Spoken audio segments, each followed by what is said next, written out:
Pieno supirkimo kainos Lietuvoje yra pačios mažiausios iš visų ES šalių. Mažiausią kainą už žalią pieną gauname jau nebe pirmus metus, bet kainos ir toliau mažėja. Jeigu paimti, sakykime, rugpjūčio mėnesį palyginus su Liepa, tai vėl apie 4% kaina sumažėjo. O jeigu palyginti 14 metų rugpjūčio mėnesį ir šių metų rugpjūčio mėnesį, tai kaina sumažėjo apie 21 su virš procento.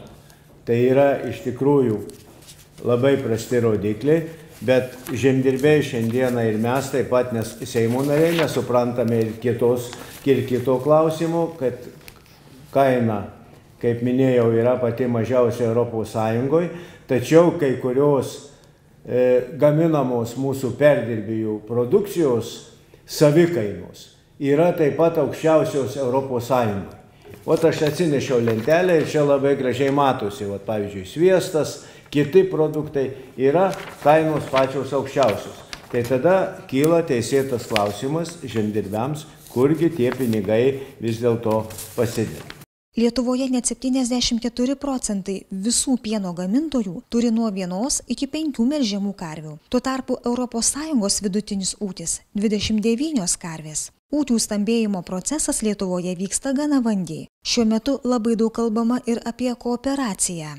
Mes taip pat Seime ruošiamės priimti kooperacijos įstatymą ir čia, jeigu mes tvarkingai sudėstysim, nes tie dabar kooperatyvai irgi yra keturių rūšių ir gana sunku nustatyti, kur čia tikrasis žemdirbių kooperatyvas, kuris turi karves ir parduoda tą pieną ir kažką tai gamina arba ruošiasi gaminti, ir kur tie vadinami yra tik tai perpardavinėtojai, kurių vienintelis tikslas yra tik tai kažkiek tai uždirbti iš tų žemdirbių pačių pinigų. Europos komisija paskyrė 14 milijonų kompensuoti eurų ūkininkų praradimus dėl pieno kainų, tačiau aš noriu pabrėžti vieną dalyką, kad maždaug ant tokios sumos, kiek gauna žemdirbiai paramos, tai perdirbėjai ant tokios sumos maždaug sumažina kainas. Beveik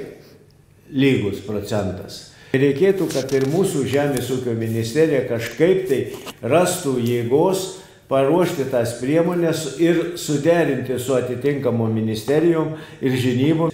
Tai būtų tokie rimčiausi žingsniai, ką reikėtų dabar padaryti pieno ir išvis gyvulininkystės vystymo srityje.